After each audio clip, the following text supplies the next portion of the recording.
Hello and welcome to uh, our introduction video for Math 105 Online for the fall semester. Um, I'm Lee Phillips. I'll be the instructor for this course, and I just wanted to give you a quick rundown of everything that you need to know to be successful in the course. So I tried to design the course in a way that wouldn't cost you any extra money, like having to pay for other subscriptions, and to be hopefully very easy to follow. Okay, so everything I have built for this course will fit right within the university's Blackboard page. So if you are a first semester freshman, you may have never accessed our Blackboard page. So just go to our website, fmarion.edu, and you are now a current student, and under student resources, the top hit is Blackboard. Okay. Now when you click on that to log in, it'll take you to a login page. Just use your university credentials. You may have to use the authenticator the first time or every month or so to authenticate, or the multi-factor authentication. And then you should be good to go. Now, if you do not know your university login information, please go to the help desk, the technology help desk here on campus, or contact them and help to figure out your password and other credentials. Okay, now once you're in your Blackboard page, we are now have been moved up to Blackboard Ultra, which is not my favorite because I have to get used to the layout. It'll automatically spit you into the activity page, but where you're going to want to go is your courses over here on the left. And when you click on courses, you can do this either list view, but I prefer the big tiles so that I can easily see things. And I changed the background pictures. I don't know if these are changed on yours, but you can, or if you can change your pictures, but I make them so I can easily see them. Because if you don't change them, see if I have any not changed. They're just scenic pictures, but when you have 5 or 6 of them, they all look the same, and it's hard to tell apart your courses. So I try to make mine very obviously stand out. Now, if you're watching this video, you're in one of my 2 online classes. They are both set up identically, so I'm just going to click on one to take you through this. So you should be able to click on that tile, and it'll take you into our course. Now, if you've used Blackboard in the past and it wasn't Blackboard Ultra, you're used to a different setup where all your options are down the side. Now they've just been moved to the top, and there may be some extra ones that we didn't have. With the old Blackboard, I could delete all the ones I didn't want, but I cannot move these in the new Blackboard. Maybe they won't show on the student end. So I'm going to enter a student preview so this looks exactly like what you will be seeing on our Blackboard page. Alright, it's loading.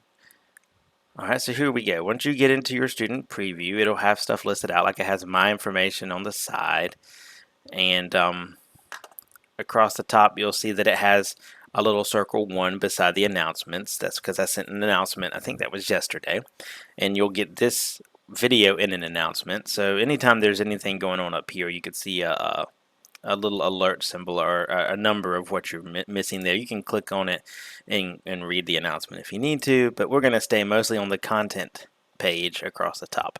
So this is how I try to make it really simple. As of right now, there are literally only 2 folders sitting here for you to look at. Okay, one folder contains all the random information you need to know for the course, the syllabus, the office hours, and a pacing calendar for you guys. I'm going to go ahead and open up the syllabus. And I may, let's see, do I want to make it bigger? Well, we'll look at the syllabus in a second. Let me show you the rest of what's here. You can just click on these folders to open or compress what's underneath it.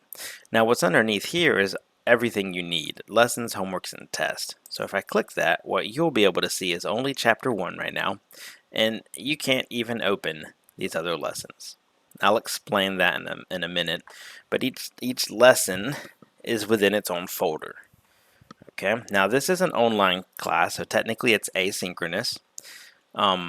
So there's not a meeting time, but everything will have due dates. So you have to get stuff completed in time. Okay, and every lesson for this class, if you click on it, will have at least two links in there. Okay, so this is our lesson video. It'll take you to my YouTube page. Well, I get specifically to the lesson 1 video for this course, and then this is a homework. Okay, now when you click on the homeworks, they should stay linked within Blackboard. They may take you to another website. So in trying to find a free online homework software, I'm using My Open Math. Okay, it's free. It's pretty neat and pretty dynamic. But this is my first full semester using it. I used it over the summer, and I liked it. But I have to tweak some things and tune some things. So when you click on this, it will automatically take your Blackboard information and create an account with My Open Math for you. And you just click on it. It'll take you to the homework, and you just type in the homework and do the homework there. Okay, let's see. I'll actually click on one to pull us in what it looks like. Okay, so you might have to click on launch to send it. Let's do that and see what it looks like for us. So it's still within Blackboard because this is Blackboard. This is one of the learning environment tools. So it can be connected in or linked with it. So that's awesome. So this will, if you hit start and go ahead and jump in and do it, it'll take you question by question, and this is pretty neat stuff. So you have, when you click in here to write your answer, you can type X or you can use the X. It has different structures for you, different templates, like if you need an exponent or if you need a fraction or square root and all that. And there's different options. There's functions, there's trig functions, basics. So you could type in that way, or you can type in literally, if you know how to type kind of some math symbols, you know, it takes right off your keyboard. You don't have to click everything. But anyways, it's pretty dynamic, but I'm still new to using it. So if you have any issues with it, please email me right away and say, hey, something's not right with my math homework, My Open Math. Could you take a look at it? Make sure you give me your name and what class you're in, and we'll dive into that together. Okay? Now, so that's how everything's going to look, is that each folder will have homework and a test, or homework and a lesson in it, a lesson video link. You should watch the lesson, take good notes, and then try to do the homeworks. There will be a test, only a test in this folder. Well, actually, there'll be two things in here. Maybe I should exit the student view so that I can show you what's in there. All right, so in the, see, there's a lot more to come. I just have it hidden from you right now. So in the test folder, there's the test to take. It's also in My Open Math. And then there's a spot to submit your scratch work. Okay, so for the test, this is where you're going to submit your scratch work. You should be able to click on it. There'll be a submit spot, a spot to upload a folder. You just need to take a picture of your work. Try to, if you find some software to convert it to a PDF, because that saves the school on memory, storage and space and all that, and upload your scratch work for the test. That's the only place I require work, is on the test. For the homework, you should keep your own work for your sake of studying, and if you have a question, you can send me a picture of your work and say, hey, where am I going wrong? And I can help you out. Okay. Now, let's jump into kind of some other stuff you need to know for this course. So syllabus, office hours, and my pacing calendar. All right. I think we'll start at the syllabus. Let me make it big for us to be able to see. All right. So if you're in the other section, the only difference in these two syllabi is that it'll have an online number 2. But this is College Algebra 1. We don't have a meeting place because we're online. Or we don't have a meeting time or a meeting place. I'm the instructor, and this is some of my contact information right here. Okay, this is my office on campus, this is my email address, and this is my office phone. Now, I don't usually answer my office phone very well, but if I'm sitting here and it's ringing, I'll look at it, kind of get scared, like, who's calling me, and pick it up. The best way to reach me is email. Okay, so if you need me, please email me. Now, I don't go by my first name, so careful with my email. Notice it is not L Phillips, it's J Phillips. And then also, your email address is on a Google server. Ours is not. So you have a G dot right there. So pay attention to that. There is no G dot F Marion on the professor's emails. All right, there's course description. I'm not going to read it to you. You can read it in your own time. It's posted in Blackboard.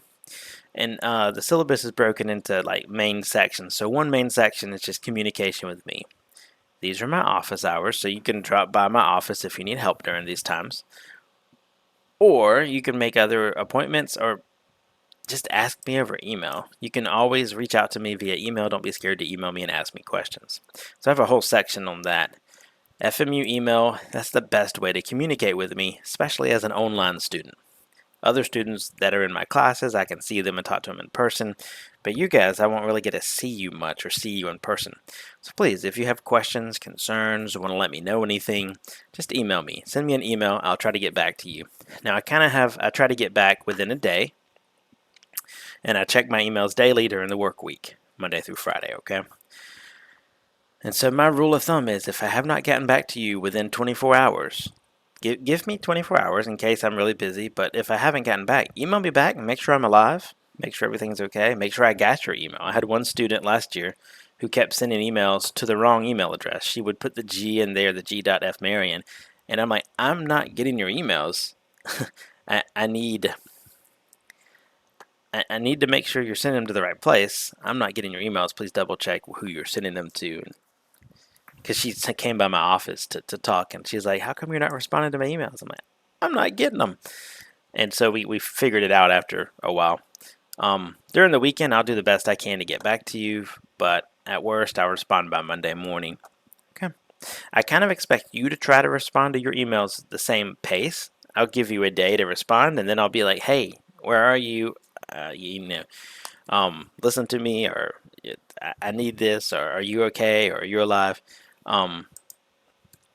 So I would like you to respond within 24 hours during the week, and if it's over the weekend, I don't expect you to respond till Monday. Okay.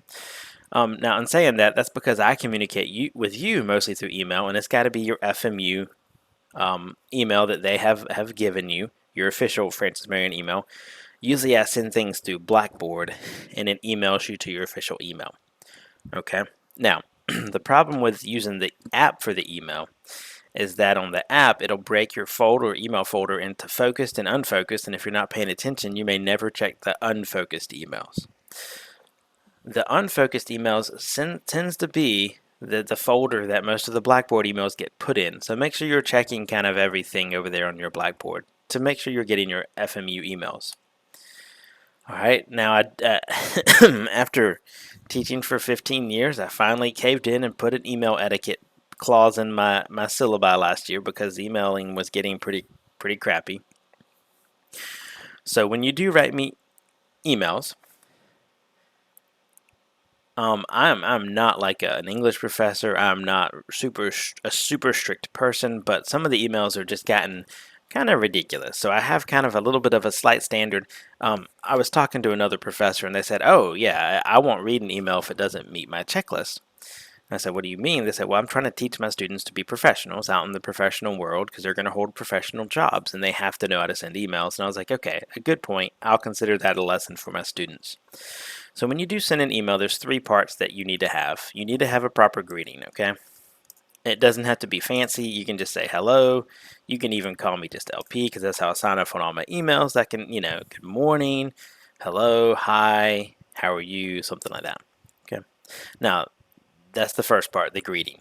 The second part's the body of the email. You need to have decent grammar.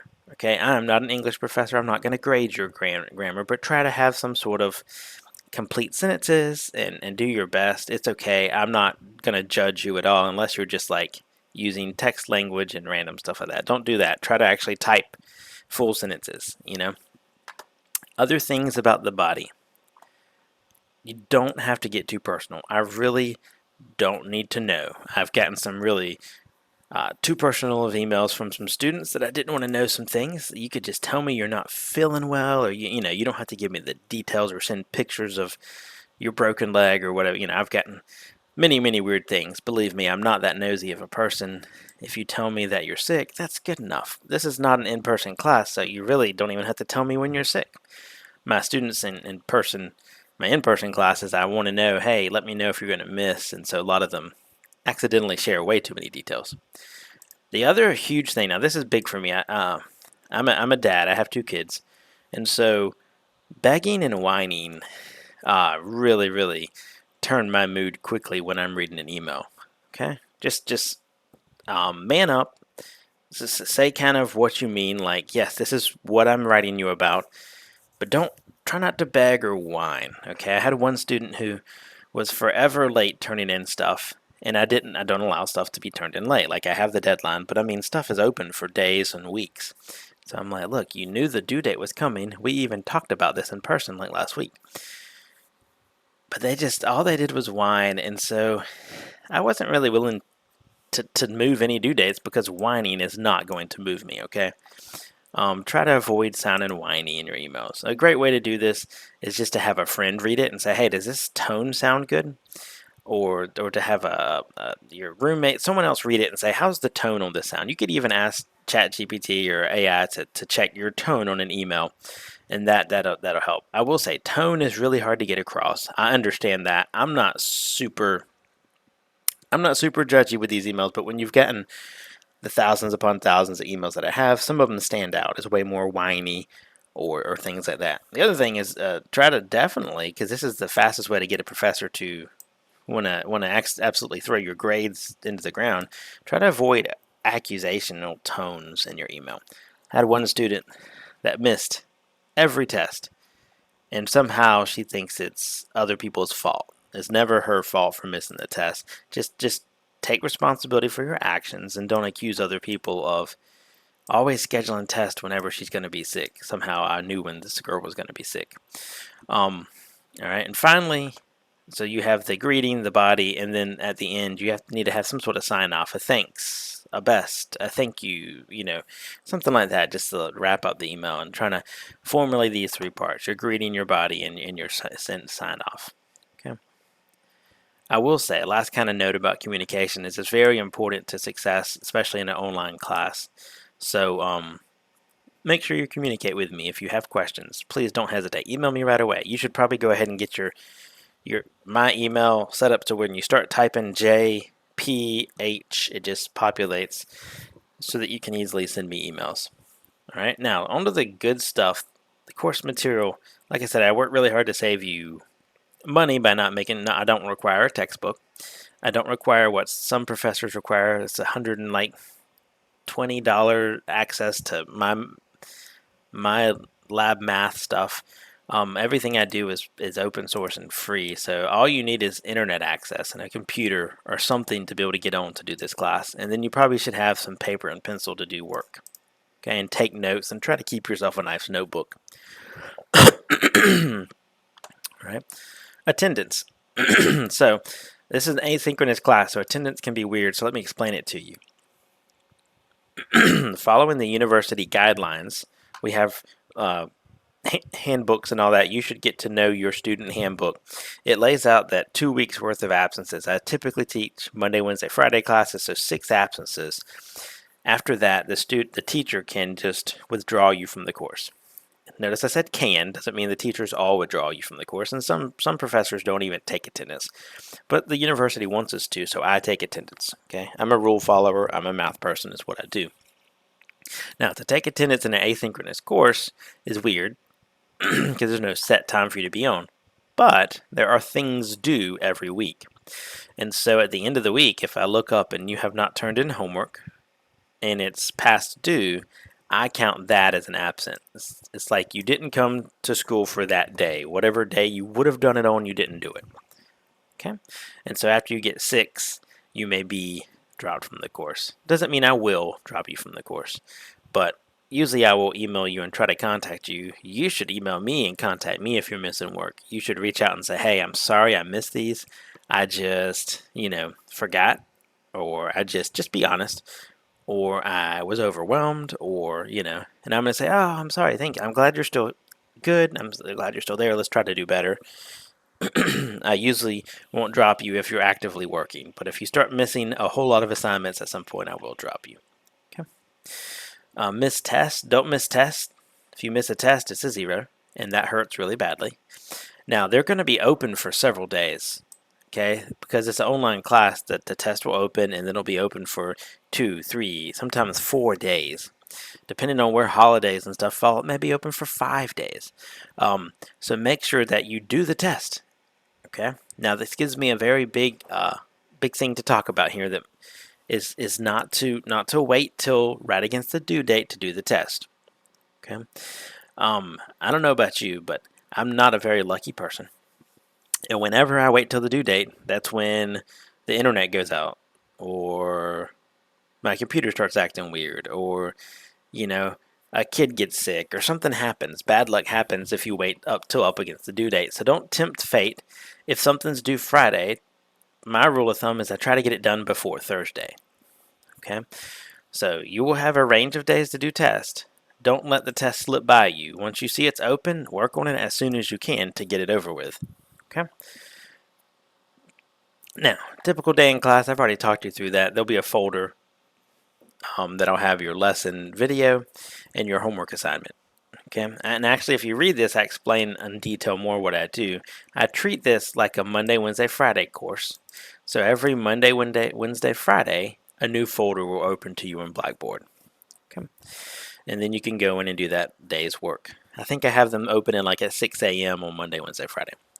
So you will want to get yourself in a routine so it's like going to class, so that you will actually remember to do everything on Monday, Wednesday, Friday. You can choose to do Tuesday, Thursday, Saturday, but whatever you do, there will be 3 days worth of work sitting there for you. And the due date, now the first 2 homeworks are due like the next week because some people drop and add the course, so I add a little bit of built-in time. But typically on Monday, if something opens on Monday, it will be due before Wednesday opens, like Tuesday night. So you kind of have 2 days or so to do each thing. So don't fall too far behind, because catching up can be a little bit difficult. And you may not be able to catch up and actually get those grades. So you need to stay kept up with the class. So if you miss something, you should still be able to work on it to at least make sure you know it for the test. But you may not get a grade. It may stay a 0. Okay. Now, if anything happens, like Blackboard goes out or anything like that, please let me know as soon as possible. But everything's open for several days. Blackboard's, in the last 10 years, has never been down for more than a few hours. Okay. Grading scale breakdown, typical 10-point scale. So 10 points jumps you from each letter grade. So 90s are A's, 80s are B's, 70s are C's. At the 5 and up, you get the pluses. So the B plus is 85 and up. We don't do an A plus on our grading scale. So a 90 and 100 are the same. Okay, grade breakdown, we're going to take 6 tests. They're worth 70%. We're going to do homework on every lesson. That's worth 10%. And the final exam's worth 20. Okay. I like that breakdown because with 6 tests, if you divide 70 by 6, it makes each one a little bit over, each test a little bit over 11 or 12%, which is a little bit more than the homework in general, but then the finals were 20, so it's pretty substantial. Without being, I've seen some classes where the finals worth 40, and if you fail the final, you're just dead. So it doesn't put too much weight on any one thing. It kind of spreads it out nicely when you consider there's 6 tests.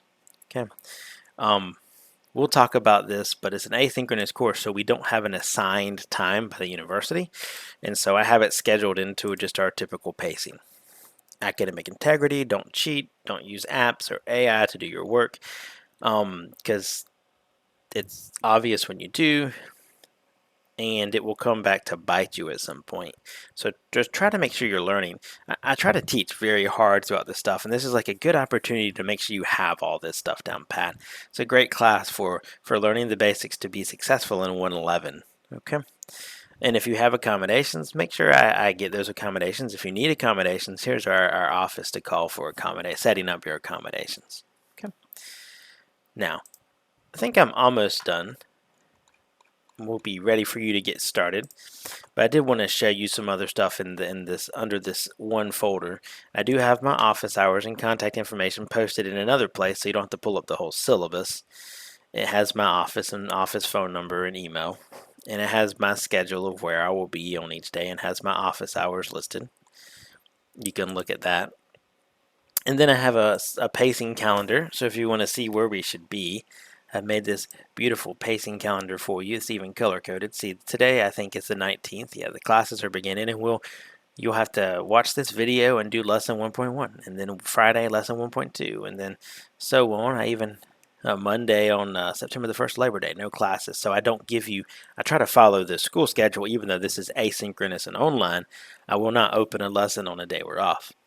Then you have to have test 2. So test 2 is probably due by the midnight on the 4th. And then we start test 1. Then we start chapter 2 and have that. And you can follow the whole calendar out to see what I will be doing the whole semester. Okay? So that's all I have for you. Go ahead now, since you've watched this video, and you should go ahead, whenever you have time today, jump in and do lesson 1, watch the video and try the homework. If you do have any questions, please email me, and I'll do my best to provide hopefully a good response.